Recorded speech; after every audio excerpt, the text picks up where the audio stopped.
Damos gracias a Dios por todos esos preciosos signos, ¿verdad?, que nos llevan a reflexionar en la grandeza de nuestro Señor, y damos gloria a Él por poder exaltar su nombre a través de la letra de esos signos en los cuales se proclama su grandeza, su poder, su santidad y su justicia, su perfección.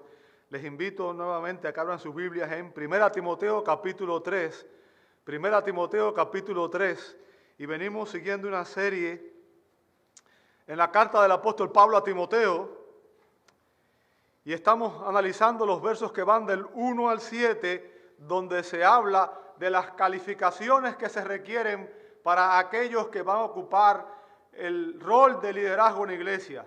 Bien, ¿cuáles son las calificaciones que se requieren? O sea, estos son los requisitos para que existan líderes calificados en la iglesia.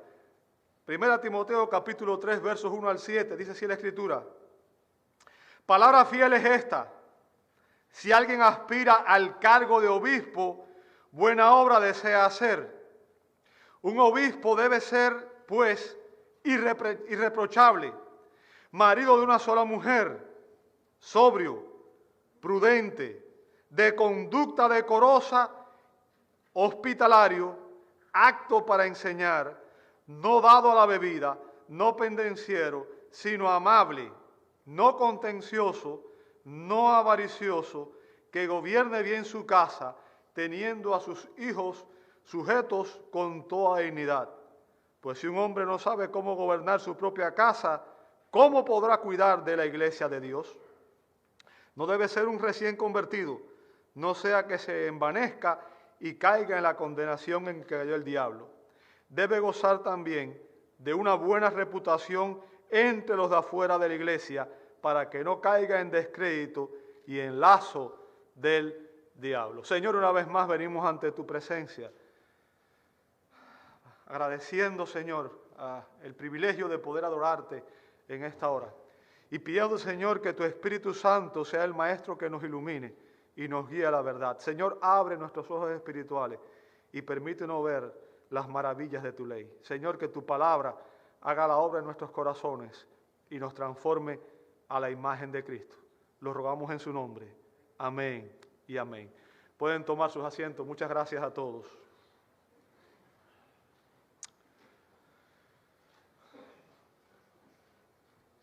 Pablo describe en este precioso pasaje los criterios que califican al hombre de Dios para servir en el liderazgo de la iglesia.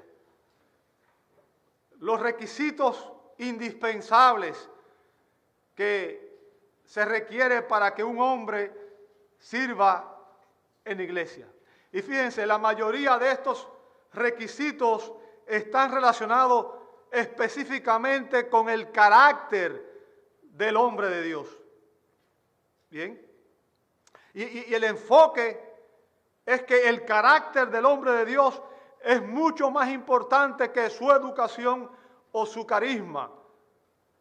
El carácter al final define cómo es la persona, cómo se va a comportar en la vida. Fíjense, lo que Pablo define aquí, cada uno de estos requisitos son los estándares de semejanza con Cristo, porque recuerde, Cristo es el modelo perfecto y cada uno de nosotros como creyentes debemos anhelar ser más como Él. Debemos aspirar a crecer en nuestra semejanza con Cristo, ¿verdad? Ahora, vuelvo a recalcar algo que dije la semana pasada y quiero que usted entienda, porque cuando digo que este es el estándar para los líderes, no significa que lo que Pablo enseña aquí es solamente para los líderes. Este estándar es para todos los creyentes. Por tanto, este mensaje es para usted. Dios quiere que usted viva acorde a estos principios. Así que lo que se enseña aquí es para todos nosotros. Lo que Pablo está enfatizando es que los líderes deben ser las personas que más cerca están de vivir este estándar. Los que están más comprometidos con ser como Cristo. Bien, el punto de Pablo es que cuando la iglesia va a seleccionar a su liderazgo, debe hacerlo de acuerdo a las personas que están viviendo más comprometidas, más cerca de este estándar que él menciona aquí.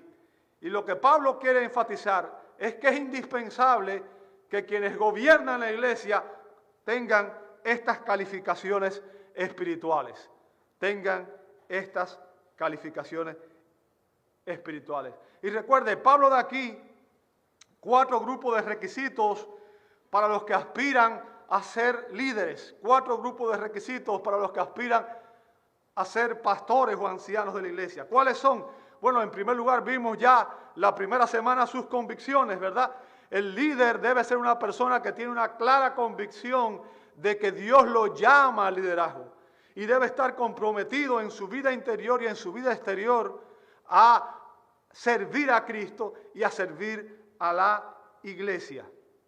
Y desde la semana pasada empezamos a ver el segundo punto, que es su carácter. Su carácter, fíjense, el énfasis mayor del apóstol, como dije, está en el carácter del líder, más que en el resto de sus calificaciones. Bien. Y el objetivo de Pablo es que la iglesia, al ver estos requisitos, pueda asegurarse de que las personas que desean servir en el liderazgo tengan este carácter que se describe aquí, porque este es el carácter apropiado, es el carácter que debe adornar a los líderes de la congregación. Fíjense, como dije, la mayoría de estas calificaciones que Pablo menciona explican, enfatizan quién debe ser el líder y no se enfocan en lo que hacen los líderes. Es más acerca de quiénes somos como creyentes, porque lo que somos como creyentes define cómo nos comportamos. Al final, lo que yo soy como persona, mis criterios, mis convicciones, se van a reflejar en mi conducta, en la manera en que yo me comporto. Bien, uno puede decir muchas cosas, pero el carácter de una persona siempre se refleja en su comportamiento. Por tanto, esto debe obviamente adornar, lo que Pablo enseña aquí, debe adornar el carácter de todo cristiano. Bien, y la semana pasada, como dije, este mensaje es una continuación desde la semana pasada, ¿verdad? Y dijimos que Pablo empieza diciendo, un obispo, fíjense, debe ser, y dijimos que estas son las condiciones que se exigen, debe ser así, ¿verdad? Y debe ser pues irreprochable, o sea, no debe haber nada en su conducta externa que pueda ser usado para acusarlo. No debe haber nada en su conducta externa que pueda usarse en su contra y se pueda acusar de un pecado evidente, bien, un pecado escandaloso. Dice además que para ser irreprochable, el creyente debe ser marido de una sola mujer. ¿Qué significa eso? Debe ser un hombre que es fiel a su esposa, tanto en su mente como con su cuerpo. Porque recuerde, la Escritura dice en el Antiguo Testamento que no se debe cometer adulterio. Ese fue uno de los mandamientos que Dios dio, ¿verdad? No cometerás adulterio. Sin embargo, Jesús dijo, no hace falta que un hombre se acueste con una mujer para que cometa adulterio. Si uno mira a una mujer y la codicia en su corazón, la mira con lujuria, ya adulteró con ella en su corazón. El pecado empieza en el corazón de la persona antes de que se lleve a la práctica. En otras palabras, uno no peca por fuera de primera vez, sino que el pecado empieza primero en la mente y en el corazón y luego es que se vive. Y por tanto, Pablo enfatiza aquí que aquellos que aspiran a ser líderes deben ser fieles a su esposa con su mente y con sus cuerpos, ¿verdad?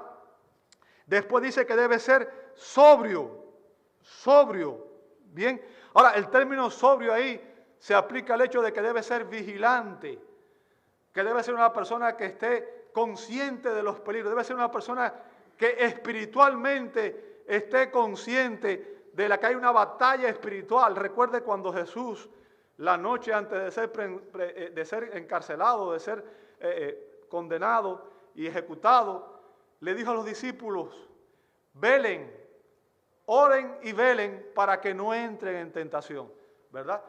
Estar vigilante, estar consciente de que como creyentes estamos viviendo en un mundo caído y estamos enfrentando peligros, ataques espirituales constantemente. Un líder debe ser una persona vigilante para que pueda percatarse de cuando está cerca el peligro, y no solamente por sí mismo, sino que él sea capaz de ver el peligro que puede dañar también a aquellos que están bajo su cuidado. Como dije, todo esto lo vimos en las semanas anteriores. Si usted no estuvo aquí, lo invito a que vea estos mensajes en la página de Facebook o de YouTube de la iglesia. Vamos a empezar con lo que nos quedamos, ¿verdad?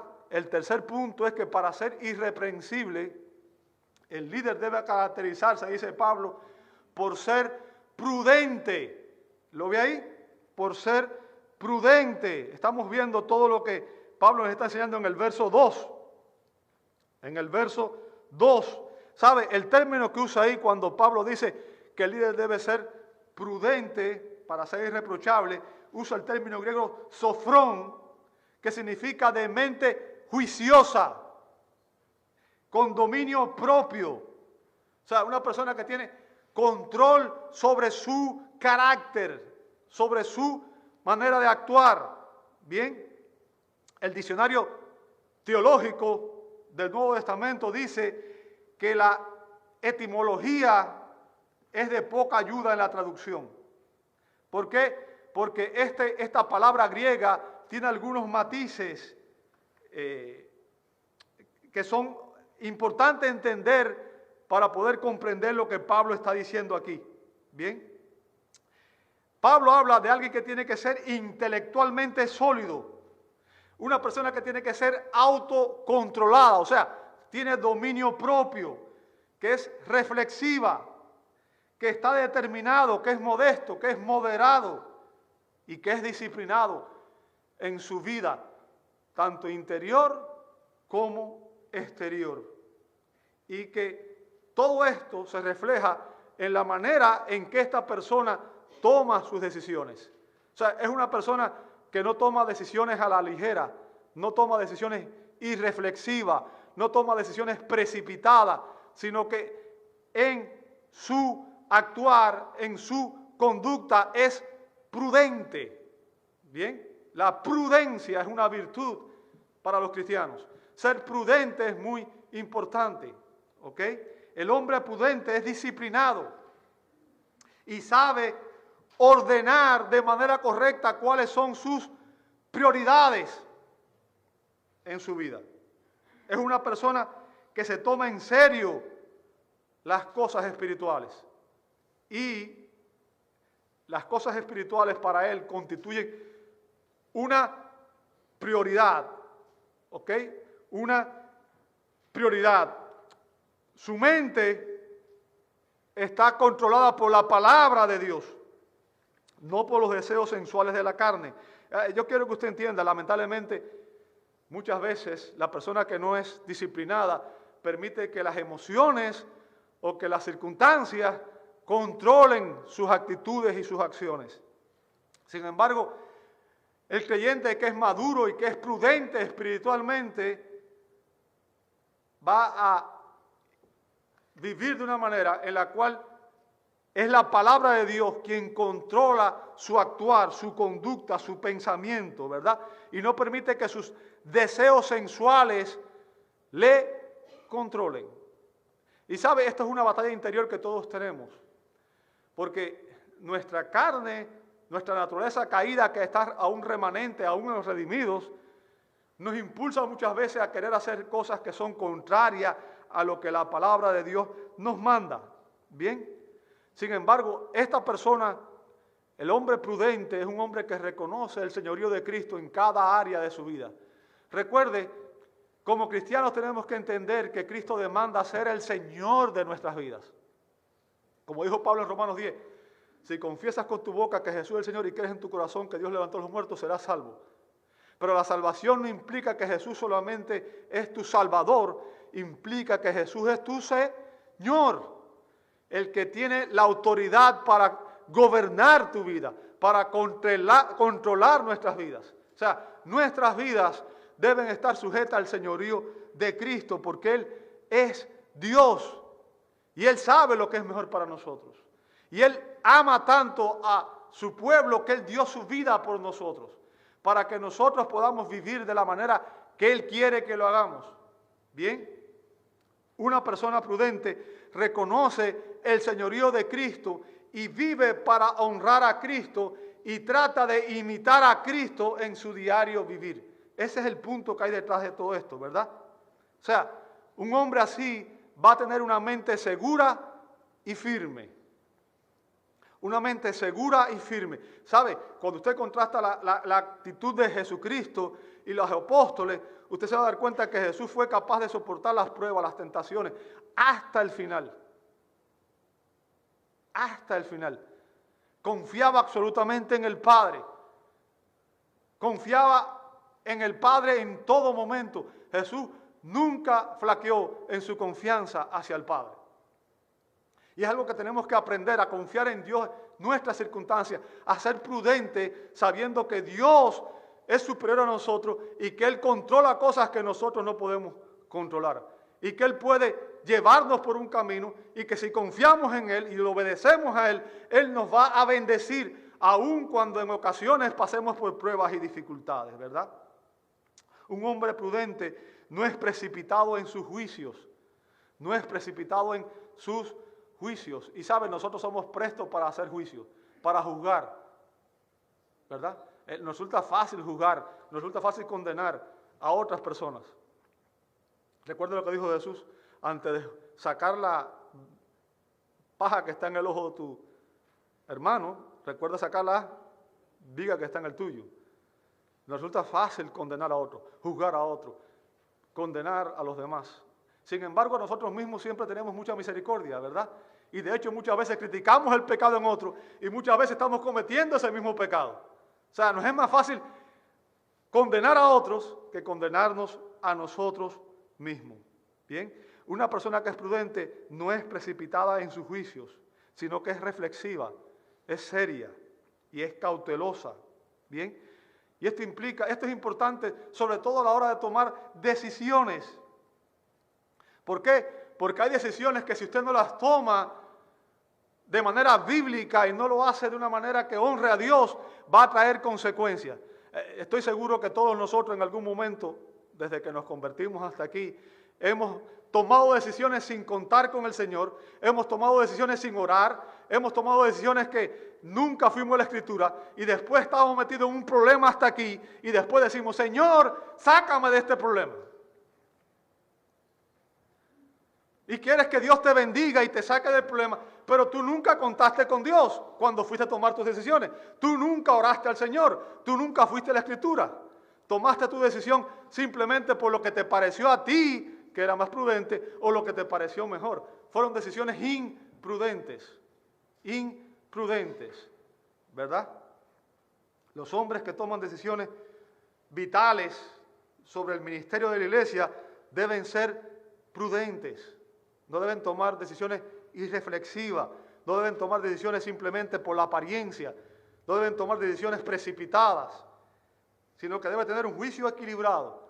Pero déjame decirte, no es solamente los líderes, también todo creyente debe tomar decisiones de esta manera. Porque tomar decisiones precipitadas es la que lleva a que muchas veces hagamos cosas mal hechas y cometamos errores de los cuales después nos arrepentimos. Bien. Todos nosotros tenemos que aprender a ser prudentes. Y sabe, la prudencia obviamente viene como viene a través del hecho de que usted sea renovado en la palabra de Dios, su mente sea renovada en la palabra de Dios y que usted sea guiado por el Espíritu Santo. De otra manera usted actúa en la carne, Y es importante que nosotros como cristianos entendamos que la Biblia nos ordena a que seamos prudentes, a que tomemos decisiones siempre, pidiéndole al Espíritu Santo que Él nos guíe en la palabra para poder discernir cuál es la voluntad de Dios para nosotros. y no tomemos decisiones precipitadas, ¿verdad? Además de ser prudente, dice Pablo a continuación en el verso 2 que para ser irreprochable el líder debe caracterizarse por ser de conducta decorosa. Bien, de conducta decorosa. El término que usa Pablo en el griego es cosmios, de donde viene la raíz cosmo, ¿verdad? Deriva de cosmos. Y para que usted entienda, cosmos significa orden. Y es en oposición al caos. Caos y orden son dos polos opuestos. Bien. Pablo usa este término ahí para significar que un líder espiritual no debe tener un estilo de vida caótico, un estilo de vida desordenado, un estilo de vida indisciplinado. Pero recuerde, esto no es solamente para los líderes, también es para usted. Un cristiano no debe tener un estilo de vida caótico, indisciplinado. Bien, debe tener un estilo de vida que sea obviamente ordenado, ¿ok?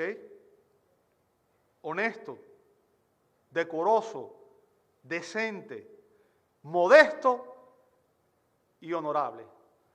Todas esas cosas deben formar parte del carácter del cristiano, pero especialmente debe formar parte del carácter de los líderes. ¿Me escuchó? Eso debe ser parte del carácter del cristiano. Recuerde, todas estas características son características que Cristo vivió en su vida. Y nosotros debemos ser como Cristo. Más como Él, menos como nosotros. ¿Bien? Un líder y un cristiano deben tener obviamente, una conducta decorosa. Su mente debe ser bien disciplinada. Y al disciplinar su mente, va a poder disciplinar su cuerpo. Porque el cuerpo responde a la mente. Lo que pensamos define lo que hacemos. Bien. Y al final es lo que está en nuestra mente y en nuestro corazón lo que define nuestro comportamiento.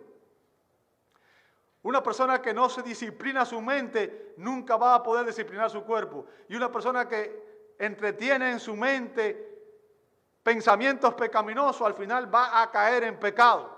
El pecado siempre empieza en la mente y usted lo entretiene. ¿Sabe? Cuando el pecado llega a nuestra mente, alguien dijo: los pájaros pueden volar sobre mi cabeza, pero de que hagan nido, yo soy responsable. ¿Entiende lo que está diciendo eso? Los pensamientos pueden venir a mi mente, ¿bien? Y van a venir pensamientos de todo tipo. Y muchos de esos pensamientos van a ser pecaminosos. Ahora, es ahí, cuando el pensamiento viene a mi mente, donde yo tengo que cumplir lo que dice Pablo en Corinto, llevando cautivo todo pensamiento a la obediencia a Cristo. Y es ahí donde se gana la victoria o donde se pierde. Si usted empieza a entretener un pensamiento pecaminoso, ese pensamiento pecaminoso va a empezar obviamente a darle a usted cabida en su corazón hasta que llegue un momento que el próximo paso es cometer el pecado. Y Pablo está diciendo aquí que el creyente debe disciplinar su mente para que pueda vivir de una manera decorosa. O sea, para que evite el pecado en su vida.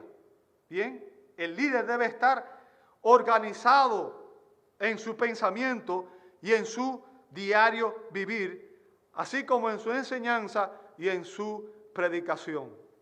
Una conducta decorosa es imprescindible para poder tener un buen testimonio. ¿Sabe? Hay un dicho popular en muchos países que dice: pueblo chiquito, infierno grande. Yo creo que todo el mundo lo conoce. ¿Y sabe por qué es eso? ¿Sabe por qué? Porque todo el mundo se conoce. Y todo el mundo sabe de la pata que coge a cada uno, ¿verdad? Y cuando una persona actúa mal, tiene una mala conducta, se hace famoso y todo el mundo dice: la familia tal es una desgracia, ¿cierto? Entonces, nuestro actuar, nuestra conducta define la manera en que nosotros realmente somos. Un cristiano debe caracterizarse por una conducta decorosa. No debe ser una persona que se caracterice por el pecado. Como dice Juan, el que practica el pecado, el que vive el pecado como un hábito en su vida, esa persona no es realmente un creyente, porque para eso fue que Cristo vino, para romper la cadena del pecado que nos ataba. Cada persona que nace en este mundo, y ahí estábamos usted y yo, desde que nacemos, somos esclavos del pecado. Cristo vino a librarnos del poder del pecado y obviamente en Cristo nosotros podemos vencer los patrones de pecado que teníamos anteriormente. Y cuando vencemos el pecado, entonces vivimos de una manera decorosa, de una manera que honra a Dios, de una manera que glorifica a Dios. Así que el líder debe tener una conducta decorosa, pero también dice a continuación Pablo que debe ser hospitalario. Hospitalario. ¿Sabe? La palabra que usa en el griego es una palabra compuesta por filos, que significa amor, y xenos, que significa extraños. Por tanto, literalmente significa amar a los extraños. Amar a los extraños. Pero recuerden, no solamente para los líderes en especial, pero todo creyente debe amar a los extraños. ¿Bien? ¿Sabe? Amar a los extraños era un ministerio importante en la iglesia primitiva. Usted puede ver que es algo que se manda en muchos pasajes, en Romanos 12:13, en Hebreos 13:2, Primera de Pedro 4:9. Bien, ahora, en aquel contexto había una implicación adicional, y es que en aquella época no es como hoy. Por ejemplo, hoy si usted va a viajar, usualmente usted saca boletos de viaje en avión o en bus o lo que sea que va a viajar, y además saca un hotel a donde va a ir, ¿cierto? Ahora, en aquella época, los lugares donde las personas podían pernoctar o quedarse cuando estaban de viaje eran lugares que no tenían buena reputación. Y obviamente un cristiano en un lugar donde había un estilo de vida desordenado, que no había una buena conducta, no era un lugar apropiado. Bien, por tanto la costumbre era que los creyentes que se movían de un lugar a otro lo hicieran llegando a casas de otros cristianos. Y por tanto una persona cristiana debía estar dispuesta a abrir su hogar, los corazones y sus hogares a las personas que venían, que eran cristianas de otro lugar, sin conocerlos. Y es por eso que se dice, es por eso que se usa el término, ¿verdad? Amar a los extraños. En un escrito muy antiguo que se llama El Pastor de Hermas, que fue uno de los primeros escritos cristianos, se dice que el obispo debe ser hospitalario, un hombre que con gusto y en todo momento recibe en su casa a los siervos de Dios. O sea, como dije, esto no es solamente para los líderes, obviamente los líderes deben ser el ejemplo, pero todo creyente debe ser hospitalario. Bien, la puerta de un hogar cristiano y la puerta del corazón de la familia cristiana debe estar siempre abierta para todos, especialmente aquellos que vienen en necesidad. Pero como dije, el énfasis aquí está en que principalmente los líderes deben caracterizarse por esto. ¿Sabe? Hace unos días atrás, no recuerdo quién fue, pero hace unos días atrás alguien me estaba contando de un pastor que andaba rodeado de guardaespaldas, ¿verdad? Y que nadie podía accesarlo a él. Y eso obviamente es una contradicción. Jesús nunca se rodeó de guardaespaldas. Jesús siempre fue asequible a todo el mundo. Jesús siempre estuvo dispuesto a que la gente llegara hasta él. No se puede ser pastor y apartar las ovejas. Un pastor que aparta las ovejas no es pastor. ¿Ok? No se puede ser pastor sin estar dispuesto a estar en una relación íntima, estrecha, personal con las ovejas. Así que la vida y el hogar de un pastor deben estar abiertos a todos para que su verdadero carácter se manifieste a todos. Ahora, Pablo nos dice además que el líder debe caracterizarse por ser, y dice en el verso 3, brinqué al verso 3, ¿ok? Porque hay cosas que debe ser y cosas que no debe ser. Y me enfoqué primero en las cosas que debía ser. Dice en el verso 3 que el líder debe ser amable para ser irreprochable. Debe ser, ¿cómo? amable. Bien, el término que usa ahí significa afable, amable, equitativo, justo, moderado, paciente, dispuesto a perdonar y que no guarda rencor. Recuerde, el énfasis está en el liderazgo, pero esta es una característica que debe aplicarse ¿a quién? Todo cristiano. Todo cristiano. No sé cuántos recuerdan una parábola que enseñó Jesús, la parábola de los dos siervos. ¿Recuerdan esa parábola? Un siervo fue llamado por su señor, el rey, y le pidió cuentas porque tenía una deuda que era impagable. Bien, vino ante el rey le dijo, tienes que pagarme, y el hombre se postró de rodillas y le pidió más tiempo para poder pagarle la deuda. Pero la deuda que ese hombre tenía con el rey era impagable porque la suma de dinero que Jesús pone era imposible de alcanzar por una persona. Bien, y el rey, dice la Biblia, que movido a misericordia, decidió perdonarle la deuda. O sea, le perdonó toda la deuda. Se la perdonó. No tenía que pagarle. Bien, ese es el punto de la parábola. Este hombre sale y él se topa a otro consiervo. Y este hombre le debía al siervo, le debía una cantidad de dinero que era infinitamente menor, era minúscula en comparación con la deuda que él tenía con el rey. Y entonces este hombre lo manda a llamar porque era acreedor, y el siervo que él tenía se humilla y le pide que por favor también haga lo mismo, que lo perdone, que él le va a pagar, que le dé más tiempo. Sin embargo, este siervo no quiso escuchar a su consiervo y agarró y lo tomó por el cuello y lo mandó a la cárcel.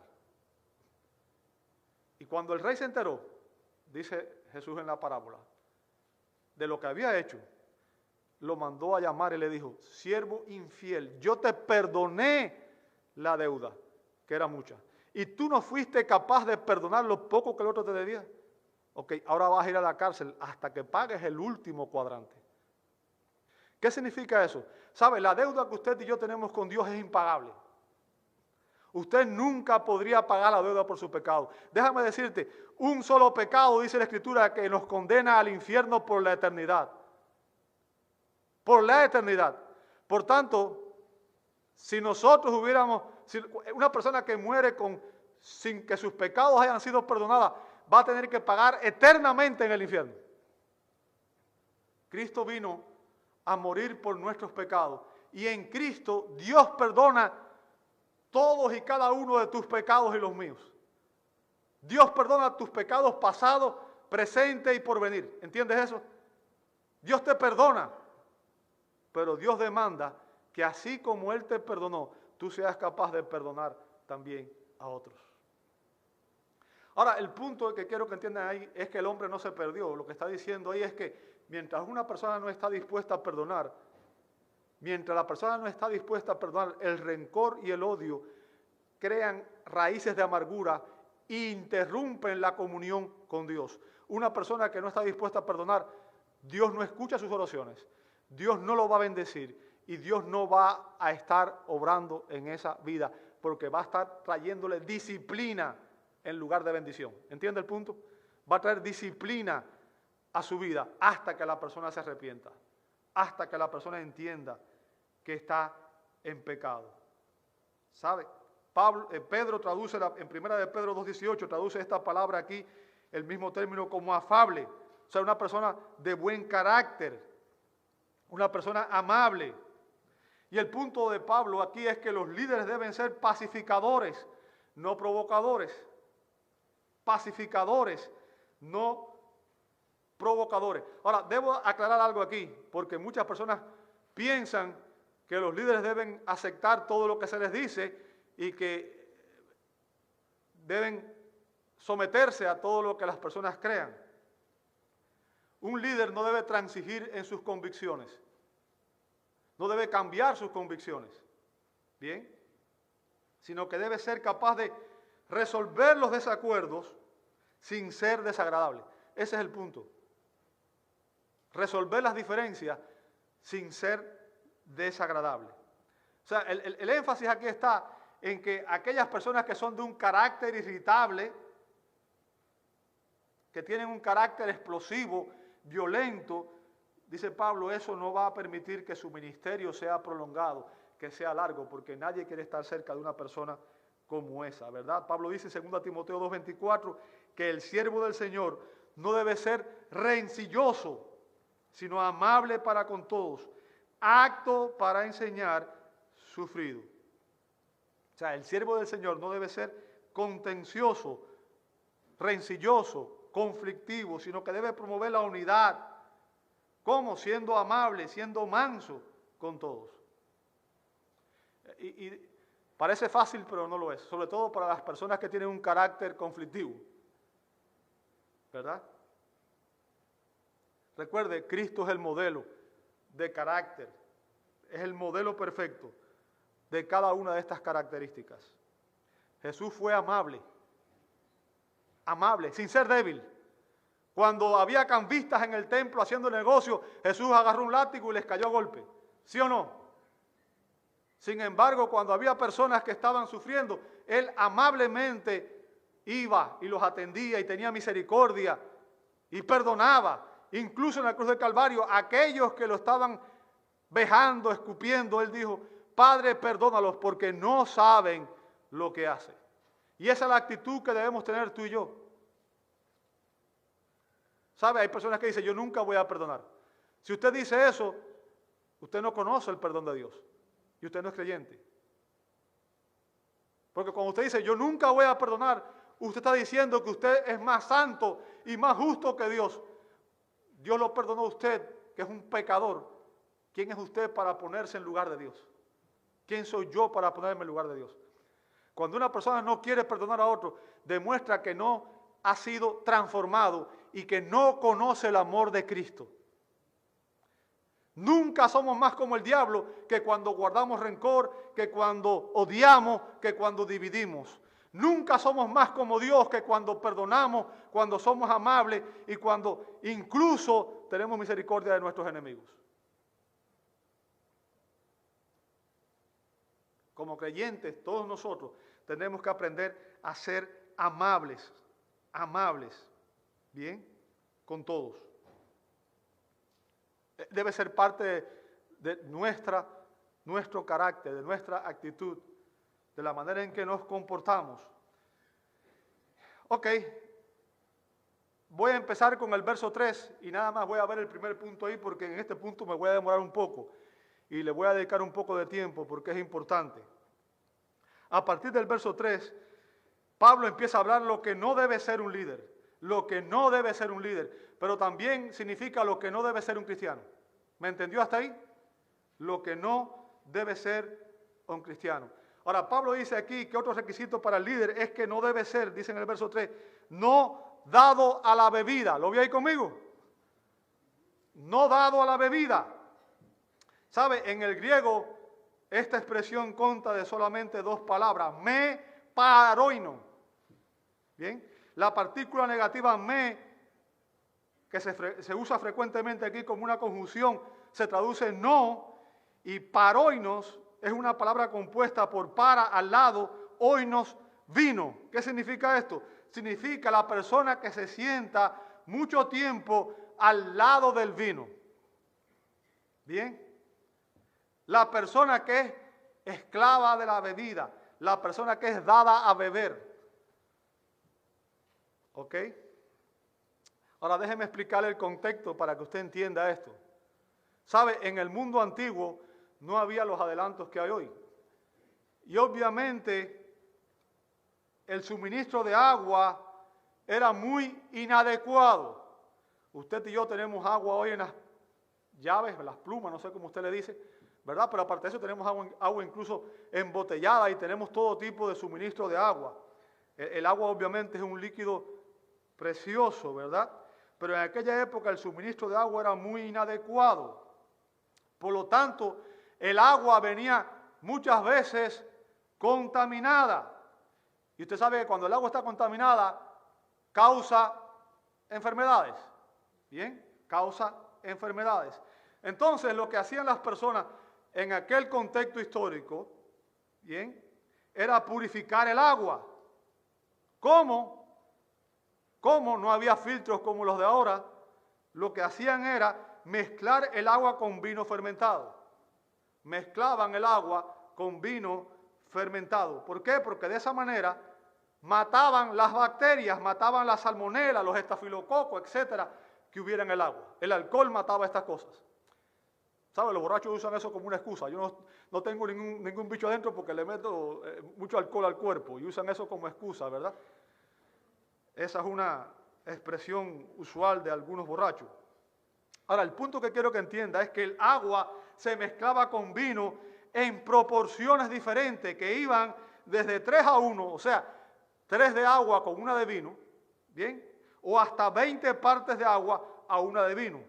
¿Por qué? Porque de esa manera disminuían significativamente el contenido de alcohol y evitaban el efecto embriagador que tiene obviamente el vino. Y sobre todo, el propósito era purificar el agua para poder beberla. ¿Me siguió hasta ahí? ¿Ok? Debo enfatizar que la Biblia no prohíbe el beber vino. Lo que la Biblia tajantemente prohíbe es la borrachera. Hice esa aclaración, ¿cierto?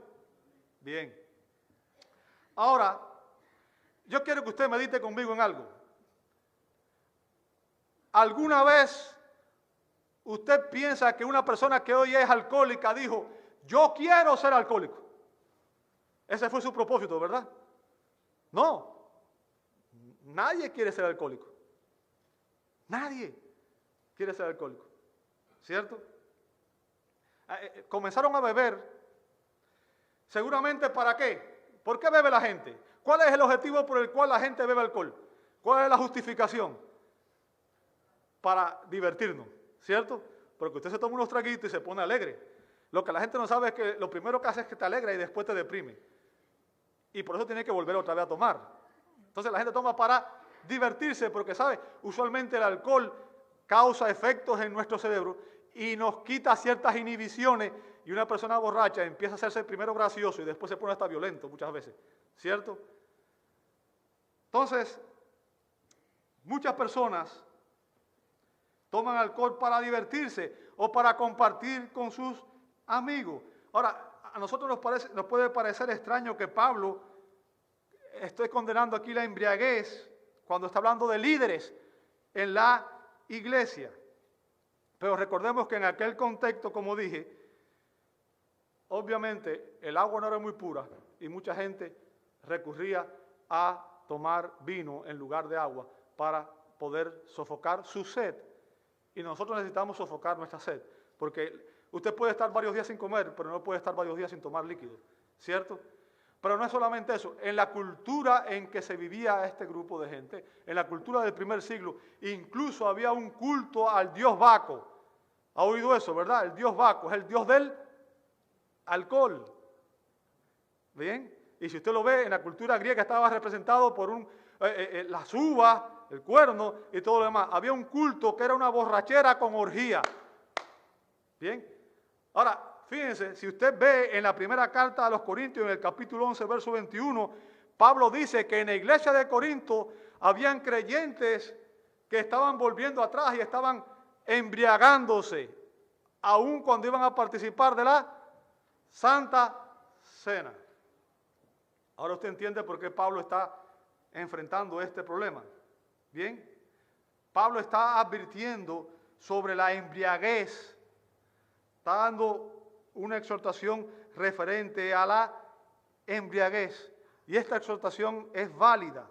Bien, voy a empezar por decirle que Dios estableció ciertas restricciones en el uso de las bebidas alcohólicas en el Antiguo Testamento.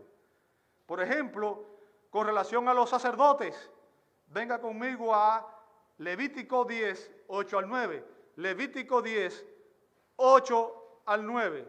Bien, dice así la palabra del Señor. Levíticos 10, 8 a 9. El Señor habló a Aarón. Recuerde, Aarón era el sumo sacerdote. Bien, ¿me siguió hasta ahí? Era el sumo sacerdote. Diciendo, no beberéis vino ni licor, tú ni tus hijos contigo. ¿Por qué? ¿Por qué ni él ni sus hijos? Bueno, Aarón era el sumo sacerdote y los hijos eran los sacerdotes. Todos los sacerdotes vienen de la línea de Aarón. Y por tanto le estaba prohibiendo beber vino, beber bebida a los sacerdotes. No beber vino ni licor, ni tú ni tus hijos contigo, cuando entres en la tienda de reunión, para que no muráis. Es estatuto perpetuo por todas vuestras generaciones. Fíjense, entrar borracho al lugar a ejercer el oficio implicaba pena de muerte. ¿Me siguió hasta ahí? Muy bien. En el Antiguo Testamento había personas que se consagraban a Dios y hacían el voto del nazareo. Usted ve en Números 6, 2 al 4, Números 6, 2 al 4 dice, habla a los hijos de Israel y diles, el hombre o la mujer que haga un voto especial, el voto de nazareo, o sea, el término nazareo significa uno que se separa o se consagra, uno que se santifica. Ahora, recuerde una cosa, usted es ¿un qué? Un santo, ¿sabe eso? Todo cristiano debe ser un santo, debe ser una persona apartada del mundo y consagrada a Dios. Dice, para dedicarse al Señor, o sea, eso es lo que hacía Nazareo, se dedicaba a servirle al Señor, se abstendrá de vino y licor, no beberá vinagre, ya sea de vino o de licor, tampoco beberá ningún jugo de uva, ni comerá uva fresca, ni seca, todos los días de su nazareato, no comerá nada de lo que se hace de la vid, desde la semilla hasta el ollejo. ¿Bien? ¿Me siguió hasta ahí, verdad? O sea, ¿por qué? La Escritura claramente advierte el peligro que representa el consumo de alcohol. El peligro que representa las bebidas alcohólicas. ¿Sabe? En el libro de Proverbios se dan varias advertencias. Proverbios 21 dice, el vino es escarnecedor, la bebida fuerte es alborotadora, y cualquiera que con ello se embriaga no es sabio. Proverbios 23, 20, no estés con los bebedores de vino, ni con los comelones de carne. Bien. Proverbios 23, 30 al 35, de los que se demoran mucho con el vino, de los que van en busca de vinos mezclados, no mires el vino cuando rojea, cuando resplandece en la copa, entra suavemente, pero al final como serpiente muerde y como víbora pica. Tus ojos verán cosas extrañas y tu corazón proferirá perversidades, y serás como el que se acuesta en medio del mar o como el que se acuesta en lo alto de un mastil, y dirás, me hirieron, pero no me dolió, me golpearon, pero no lo sentí. Cuando despierte, volveré a buscar más. O sea, fíjense, en estos pasajes se ofrece una poderosa advertencia contra la embriaguez. Bien, demorarse mucho en el vino o buscar el vino, como dice ahí en el verso 30, es indicativo de una persona que empieza a beber con frecuencia. Y dice que cuando usted empieza a beber con frecuencia, eso induce a la embriaguez. Bien, y la expresión cuando dice el vino cuando rojea en el verso 31, describe el vino cuando está en su etapa que es más fuerte, más embriagador. Bien, a diferencia del vino nuevo que es fresco y aún está menos fermentado. Ahora, el punto de aquí, fíjense que enfatiza aquí, es que la falta de sentido del borracho es tan grave que el primer pensamiento al despertar, ¿sabe lo que dicen en mi país? No sé cómo dicen en el suyo, pero los borrachos tienen una costumbre, dicen, al otro día por la mañana voy a matar el ratón, que significa voy a volver a beber para quitarme la resaca. O sea, lo primero que hacen es volver a tomar. Bien. En la Biblia se encuentran terribles historias de lo que sucedió con algunas personas por consumir vino. No sé cuántos han leído, y no voy a mencionar muchas, nada más que la historia de Lot en Génesis 19, 30 al 38. ¿Saben lo que pasó con Lot? Y fíjense, la Biblia nunca dice que Lot fuera un borracho, pero dice que en una ocasión sus hijas le trajeron vino y lo emborracharon a propósito para poder acostarse con él. Y Lot, borracho, se acostó con sus dos hijas y sus hijas concibieron de él. Yo me pregunto, ¿hasta qué punto lo emborracharon? Porque hay que estar bien borracho para no saber con quién está uno. Bien, pero el punto no es ese, el punto es a lo que lleva las consecuencias que puede tener. ¿Sabe? El profeta Isaías advirtió de la embriaguez que había afectado incluso a los líderes religiosos de Israel. Isaías 28, 7 y 8 dice, también estos se tambalean por el vino y dan traspiés por el licor. Está hablando de los líderes de la nación. Fíjense, el sacerdote y el profeta, tremendos borrachos. Bien, el sacerdote y el profeta por el licor se tambalean. Fíjense dónde estaba allá. Están ofuscados por el vino, por el licor dan traspiés, vacilan en sus visiones, titubean al proporcionar juicio, porque todas las mesas están llenas de vómito asqueroso, sin un solo lugar limpio. Ahora, ¿qué lugar hay qué esperanza hay para una nación cuando los líderes están borrachos y son hombres que son borrachos? ¿Qué esperanza? Bien, ¿sabe? Un borracho, las personas que son alcohólicas son despreciadas por la sociedad. Despreciadas por la sociedad. A los gobernantes en el Antiguo Testamento se les prohibía beber alcohol. Bien, ¿para qué? Para que el juicio no nublara su juicio, ni su comportamiento. Vea Proverbios 31, 4 al 5, dice, no es para los reyes, o la muel, no es para los reyes el beber vino, ni para los gobernantes desear bebida fuerte, no sea que beban y olviden lo que se ha decretado y perviertan los derechos, o sea, perviertan el juicio de todos los afligidos. O sea, a los reyes se les prohibía beber vino, no debían hacerlo. ¿Por qué? Porque ellos tenían que tomar decisiones que afectaban a toda la nación para que no perdieran el juicio. Ahora, dicho esto, empecé diciendo que la Biblia no prohíbe la borrachera, no prohíbe beber alcohol, lo que prohíbe es la borrachera. Dije eso, ¿verdad? Ahora, hay algunas preguntas que me gustaría que usted hiciera para que usted, antes de tomar una decisión, pueda hacerlo con conocimiento de causa. ¿Bien? La primera pregunta que le voy a hacer es la siguiente.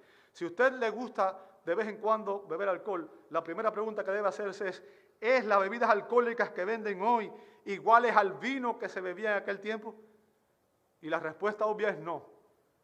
La respuesta obvia es no. ¿Sabe usted que las bebidas que se venden hoy, por ejemplo, las cervezas que se venden hoy, tienen entre un 3 y un 20% de alcohol añadido? ¿Sabe eso, verdad? El vino generalmente tiene entre un 12 y un 22% de alcohol. Y los licores fuertes tienen aproximadamente entre un 45 y hasta un 100% de alcohol. Una botella que se llama Vodka Spiritus tiene 100% de alcohol.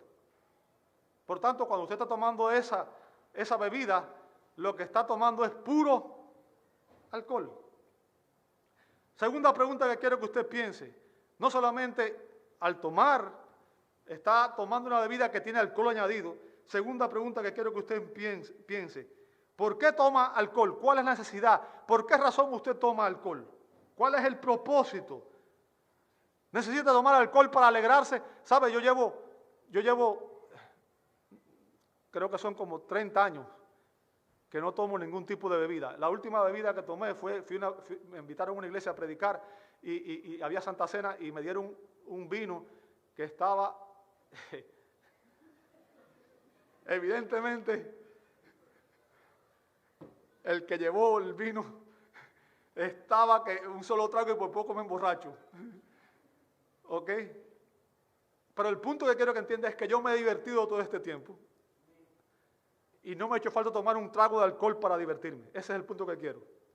¿Ok? Ese es el punto que quiero que usted empiece. ¿Por cuál es el propósito de tomar alcohol? ¿Es necesario el alcohol porque no hayan hoy otras opciones que la persona pueda tomar? Y la respuesta obvia es no. O sea, tomar alcohol es puramente una elección de parte nuestra. ¿Sí o no? Es una elección. Ahora, una pregunta que es la más importante que yo quiero que usted piense. ¿Tiene las bebidas alcohólicas el potencial de crear adicción y de llegar a controlarme? ¿Tiene las bebidas alcohólicas el potencial de crear adicción, de llegar a controlarme? O sea, ¿puede convertirse el alcohol, el beber alcohol, en un hábito adictivo? La respuesta es sí, sí. ¿Sabe por qué? Porque el alcohol puede crear una dependencia química en nuestros cuerpos y tiene el poder de alterar nuestro estado mental, lo que lo convierte en una sustancia muy, muy peligrosa. Pablo dijo en 1 Corintios 6:12, todas las cosas me son lícitas. O sea, como cristiano yo tengo libertad, yo puedo hacer lo que yo quiera. Todas las cosas me son lícitas, pero no todas son de provechos. Todas las cosas me son lícitas, pero fíjense lo que dice a continuación, pero yo no me dejaré dominar por ninguna. ¿Ok? O sea, el punto que quiero que entienda es que el pecado tiene el poder para dominar. Tiene el poder para dominar, tiene el poder para controlar, tiene el poder para convertirse en un hábito esclavizante. Y el alcohol tiene ese poder. Tiene ese poder. Un hábito que me robe el gozo, que me robe la paz, que me robe la utilidad y que puede incluso llevarme al punto de ponerme en una condición en que me vea en una situación de ser disciplinado, ya sea por la iglesia o incluso por el mismo Cristo, como hizo en Corinto, porque había gente que se estaba emborrachando en la cena del Señor. Estaban deshonrando a Cristo. Yo quiero que usted entienda que el alcoholismo es un pecado que esclaviza. Y como dije, la gente que empezó a beber no se convirtió en alcohólica el primer día. Nadie pensó que podía ser alcohólico. Pero ¿cómo saber quién tiene esa predisposición genética? Bien.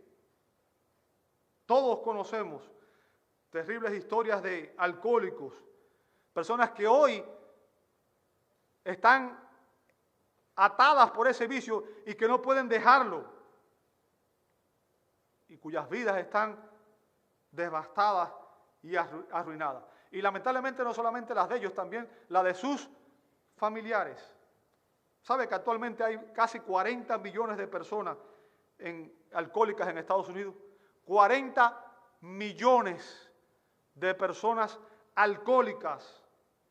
Bien. Y lo peor, lo más triste, es que esta adicción está empezando cada vez con edades más tempranas. Edades más tempranas.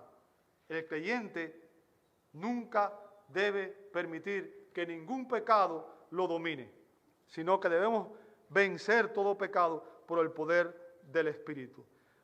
Otra pregunta que quiero que se haga es, ¿puede el alcohol conducir a la disipación? La respuesta es sí. Pablo dice en Efesios 5:18, y no os embriaguéis con vino, en lo cual hay ¿qué cosa? Disolución. ¿Sabe? El término disolución ahí, azotia, significa disipación. La palabra significa algo que es incurable, algo que es irremediable, alguien que está enfermo. ¿Bien? Y significa una persona que toma un patrón de vida que es autodestructivo. ¿Sabe? Un alcohólico se envuelve en un patrón de vida autodestructivo. Entonces, otra pregunta, ¿puede el alcohol convertirse en una piedra de tropiezo para otros cristianos? La respuesta es sí, sí. ¿Sabe? Especialmente de los alcohólicos. Si viene un alcohólico que está luchando con esa adicción, que quiere salir de esa adicción y nos ve a nosotros bebiendo alcohol, va a pensar que no hay problema. Ahora, puede que tú te tomes un trago de vino o de alcohol y a ti no te haga ningún efecto, pero a esa persona después que se toma un trago no puede detenerse. Porque el alcohólico después que prueba el alcohol, ya. Bien. ¿Sabe? ¿Puede el alcohol perjudicar mi testimonio cristiano? Sí. Les voy a narrar la historia de un padre que escuchó que tocaban a su puerta. Y cuando abrió, vio que afuera había una patrulla con unos policías. Y los policías vinieron a comunicarle que su hija iba con un grupo de jóvenes y que iban a exceso de velocidad y que lamentablemente tuvieron un terrible accidente que causó que todos los jóvenes, incluido su hija, fallecieran. Todos. Y la causa del trágico accidente se le atribuyó al alcohol. Todos los jóvenes andaban borrachos. Todos andaban borrachos. El hombre enojado, en ese momento ante la policía, juró que él se iba a vengar de aquellos que le habían vendido, de aquel que le había vendido alcohol a aquellos jóvenes, porque todos eran menores de edad.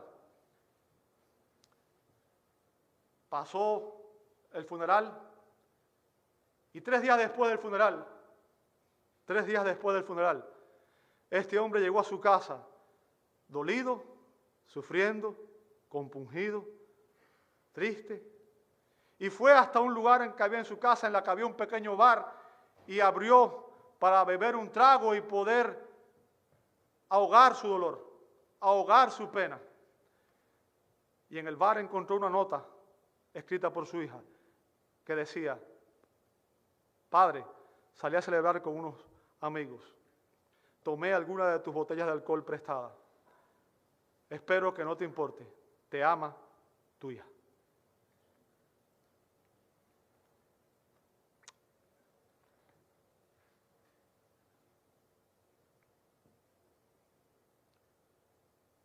Definitivamente, tomar alcohol puede dañar mi testimonio.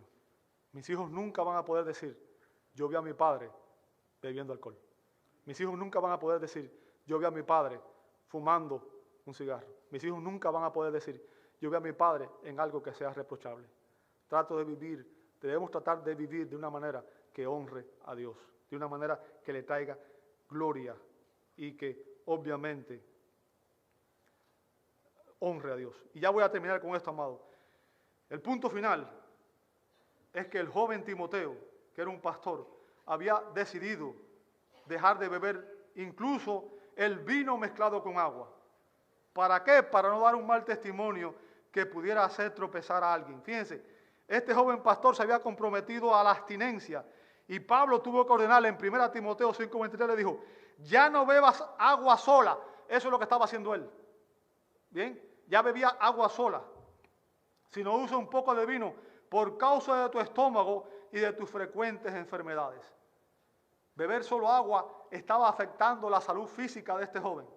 Así que en este caso, el vino para él, el efecto de mezclar el agua con vino tenía un uso medicinal.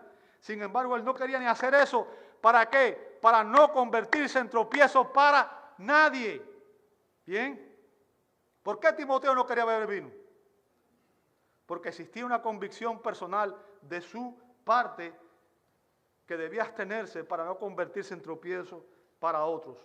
Y el cristiano está llamado a vivir en esa vida disciplinada, esa vida de evitar cualquier cosa que lo pueda esclavizar al pecado y que pueda hacer que otros caigan. Como dijo Pablo en 1 Corintios 23, todo me es lícito, pero no todo es de provecho. Todo me es lícito, pero no todo edifica. El alcohol realmente no edifica las vidas espirituales. El alcohol no me aporta nada en la cual yo no pueda tener en Cristo. El gozo del Señor es más grande, más fuerte que cualquier alcohol. Y la alegría que Dios da es incomparable con cualquier cosa que el alcohol pueda hacer por nosotros. Te invito a orar. Amado Dios, te damos gracias porque tu misericordia es eterna. Y Señor, sabemos que solamente en Cristo podemos vencer el pecado. Y sabemos, Señor, que todos nosotros venimos de un mundo en el cual el pecado es el estilo de vida. Ayúdanos a ser sabios. Ayúdanos a reflexionar en nuestros estilos de vida. Ayúdanos a vivir de una manera que realmente te traiga gloria. Y permite, Señor, que todas estas cosas que estamos aprendiendo no seamos oidores olvidadizos, sino que seamos hacedores de ellas, Señor. Aplícalas a nuestros corazones y permite, Señor, que como hijos tuyos podamos vivir de esta manera. Ayúdanos a ser más como Cristo, Señor, y menos como el mundo. Ayúdanos a amarte realmente. Ayúdanos a ser fieles a ti hasta el último día de nuestras vidas, Señor. Sosténnos de tu mano derecha, porque es tu gracia la única que puede protegernos de caer en pecado. Y, Señor, gracias por tu palabra. Y rogamos todo esto en el nombre que es sobre todo nombre, en el nombre de nuestro bendito Señor y Salvador Jesucristo. Y te damos gloria. Amén y amén.